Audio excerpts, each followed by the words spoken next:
आप बताइए, स्कूल में जो बच्चा फेल होता है तो मेहनत करता है या नहीं करता है?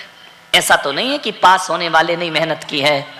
जो सीए के कंपटीशन में भाग लेते हैं, जाते हैं, मेहनत नहीं करते हैं, 1 नंबर से रह जाते हैं, 2 नंबर से रह जाते हैं, पास नहीं हो पाते, फिर लौट के आते, फिर मेहनत करते, बार बार मेहनत करते हैं।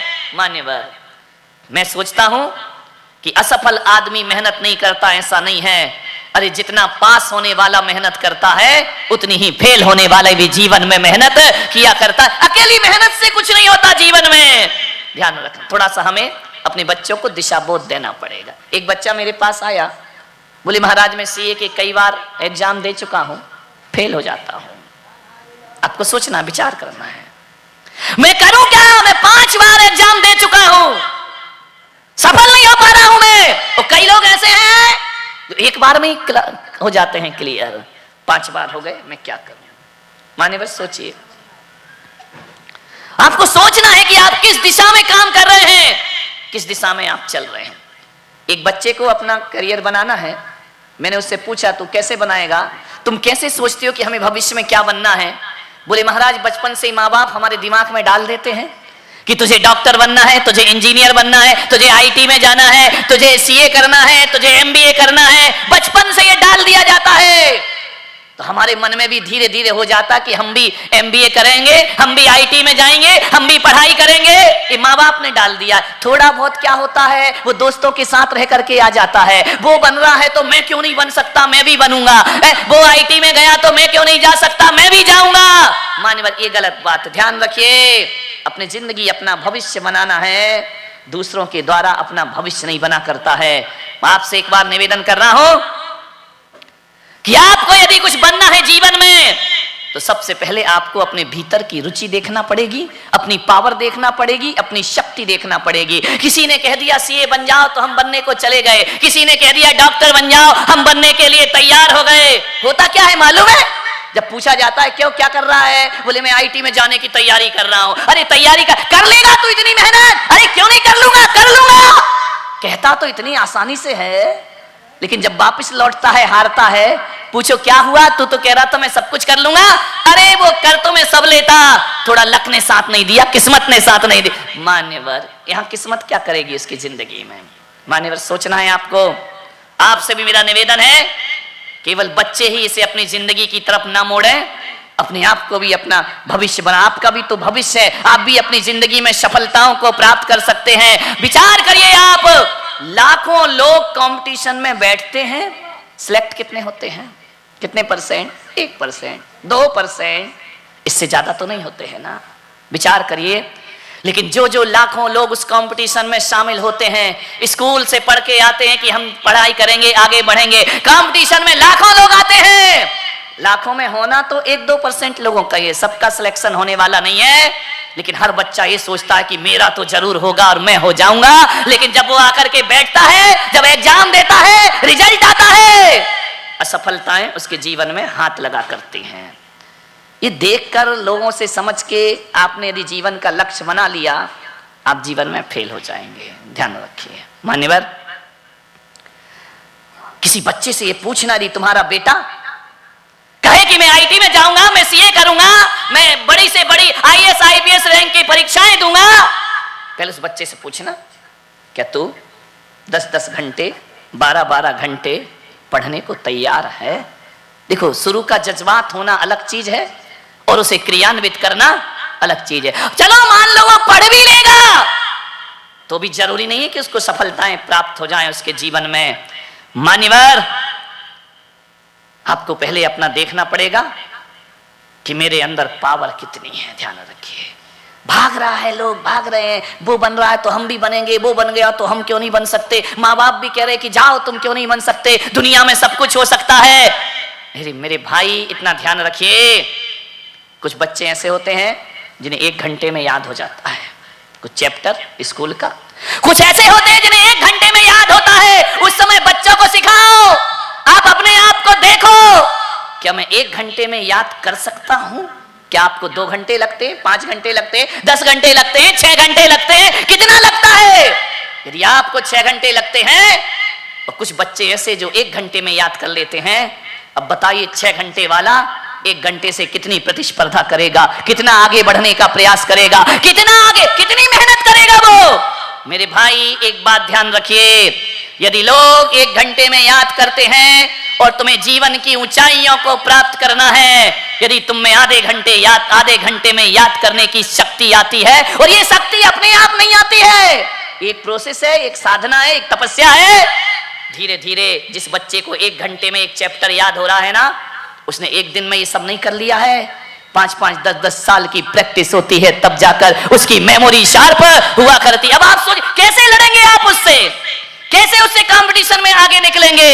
नहीं निकल पाएंगे। मेरे भाई एक बात ध्यान रखना, आपसे मेरा निवेदन है, जब तक अपनी पावर, अपनी शक्ति और अपनी रुचि पर ध्यान ना दो, लाख मेहनत करना जीवन में कभी भी सफलताएं मिलने वाली नहीं है। जीवन में ऊंचा हर व्यक्ति सीए बन जाएगा तो फिर दुनिया चलेगी कैसे मेरे भाई?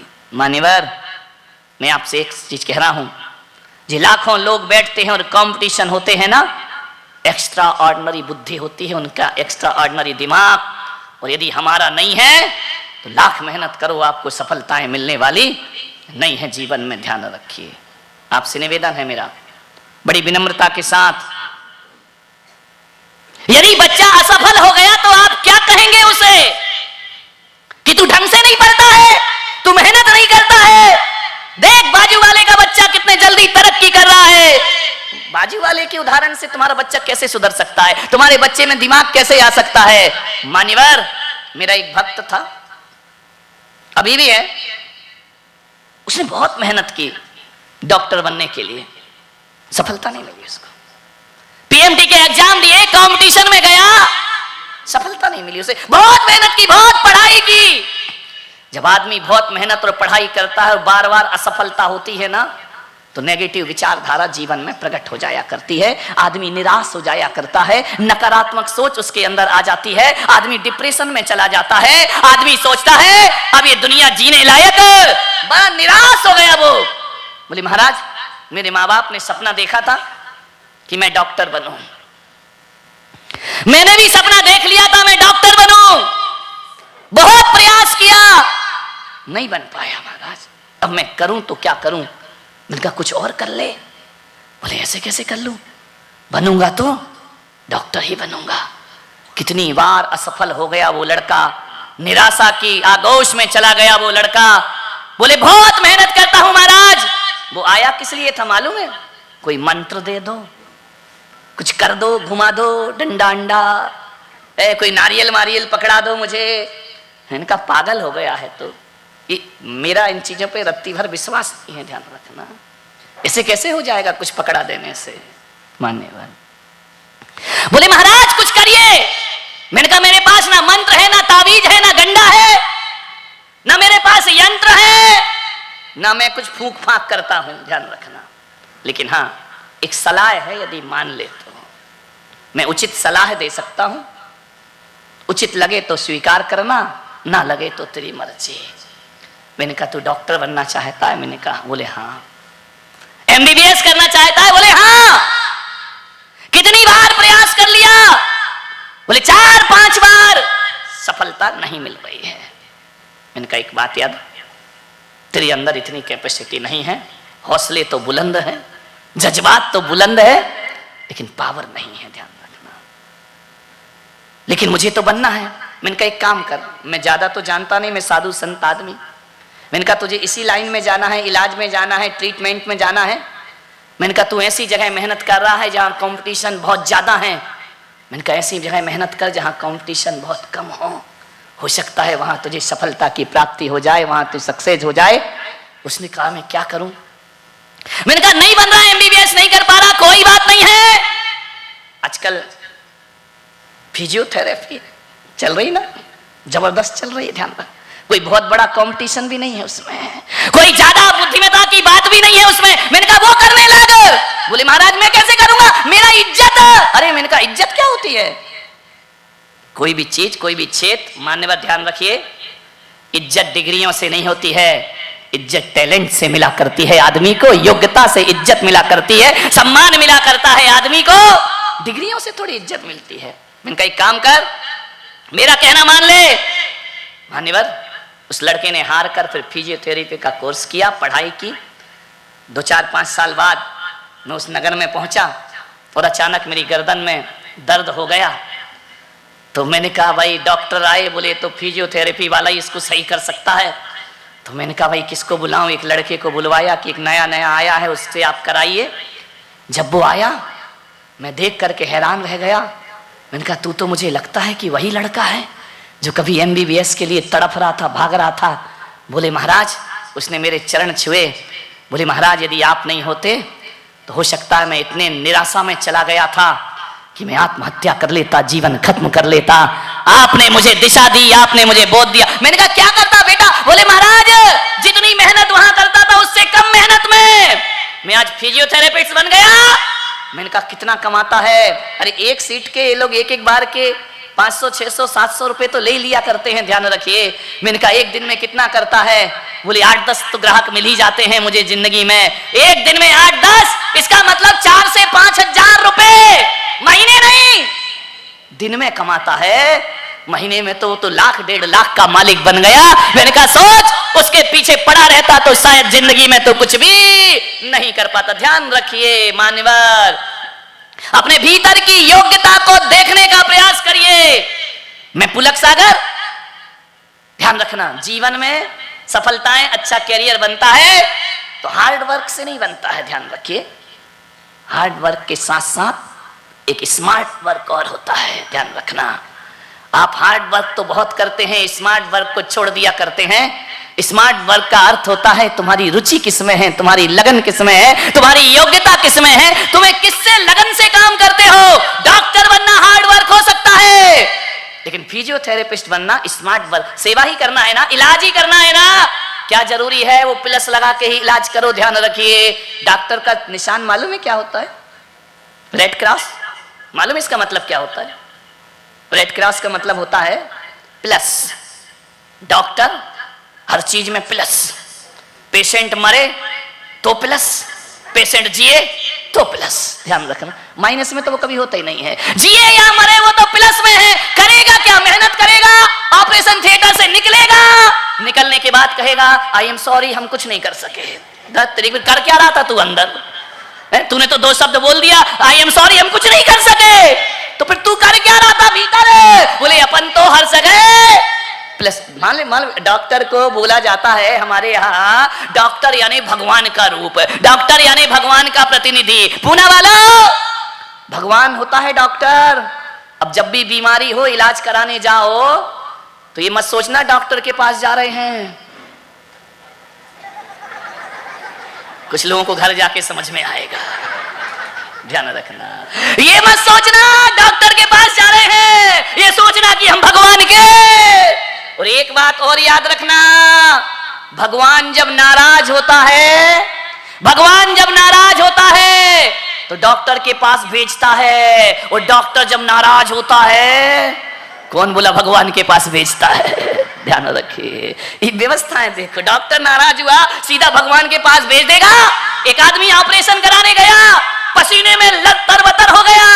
डॉक्टर ने पूछा क्यों रे, घबरा क्यों रहा है, पसीना क्यों आ रहा है? बोले डॉक्टर साहब पहली बार ऑपरेशन करा रहा हूं। डॉक्टर बोला पागल, इतना क्यों घबरा रहा है? मैं भी पहली बार। मैं तो नहीं घबरा रहा, तू क्यों घबरा रहा है? बोले तू कर रहा है, मेरा हो रहा है। इतने में देखा कि एक नर्स माला लिए खड़ी थी। उस पेशेंट ने पूछा डॉक्टर साहब ये माला क्यों लिए है? बोले बेटा सफल हो गया तो मेरे गले में पड़ेगी। समझ गए क्या? असफल हुआ तो तेरे काम आएगी। डॉक्टर हमेशा प्लस। ध्यान रखिए, मान्यवर, सोचिए जिंदगी ऐसी ही है। एक सफलता के पीछे इतना मत भागो। सफल होने की हमारे अंदर पात्रता भी होना बहुत जरूरी है। लोग मुझसे यदि बोले, ध्यान रखना साधु संत बहुत होते हैं दुनिया में, मैं सबसे ज्यादा महत्व हार्ड वर्क को नहीं स्मार्ट वर्क को दिया करता हूं। ध्यान रखना, स्मार्ट वर्क होना चाहिए। मुझसे कोई बोले कि मंत्र तंत्र करो तो ये मेरे लिए बहुत हार्ड वर्क है भाई। ध्यान रखना, ये सब मैं नहीं कर सकता हूँ, फू फा हूँ फट स्वाहा, ये मेरे बस का बात नहीं। ध्यान कोई मुझसे बोले कि आप ये मंत्र तंत्र करो, मंत्र तंत्र मेरे लिए हार्ड वर्क है, मैं क्यों मेहनत करूं? ध्यान रखना, कोई बोले उपवास करो, हार्ड वर्क अपने बस का नहीं है। एक टाइम खाना, भगवान महावीर ने कहा है बेटा मुनि बनने के बाद एक टाइम खाना, डंके की चोट पे खाना, कोई जरूरी नहीं है उपास करना। ध्यान रखिए, उपास मेरे लिए हार्ड वर्क है। हाँ, आचार्य सन्मति सागर जी लिख रही है स्मार्ट वर्क। ध्यान रखना, वो तपस्वी सम्राट थे, उनके लिए प्रसन्न सागर जी महाराज स्मार्ट वर्क। ध्यान रख, मेरे लिए तो हार्ड वर्क है। ध्यान रखना, मैं नहीं कर सकता हूं। माने बस सोचना है, जीवन की ऊंचाइयां पाना है, भविष्य को उज्जवल बनाना है। ऐसा नहीं है कि वो लोग उपास करते हैं तो मैं भी उपास करने लगूं, कोई साधु मंत्र तंत्र करता है तो मैं भी मंत्र तंत्र करते रहूं, और यदि करूंगा मेरे लिए हार्ड वर्क हो जाएगा। पुलक सागर केवल प्रवचन कर सकता है। मैं जब दीक्षा लिया तो बोले महाराज तुम क्या करोगे? ज्योतिष करोगे? मैंने कहा हार्ड वर्क नहीं, अपने बस का नहीं है। वास्तु करोगे? Hard work. ध्यान रखना, यदि मैं हार्ड वर्क में रख जाता तो आज पूना में चौमासा नहीं हो रहा होता, कहीं और में असफल ही होता। ध्यान रखना, नहीं ये अपने बस का नहीं है। सुजाता बहन, इतनी लंबी लंबी शांति धारा अपने से नहीं होने वाली है। एक एक घंटे शांति धारा, 1 घंटे की शांति धारा में तो मुझे ये शांति होने लगेगी। ध्यान, बड़ा मामला गड़बड़, इतना अपने बस का नहीं है। लोग कहें कि मैं रोज विधान कराऊं, अब रोज विधान कराऊं तो मेरा संविधान बिगड़ जाएगा। ध्यान रखना, जिसमें रुचि हो वो काम करो, जीवन की ऊंचाइयां प्राप्त होंगी। प्रवचन मेरा रुचि का विषय है, पढ़ना लिखना मेरा रुचि का विषय है, किताबें मेरी रुचि की विषय है।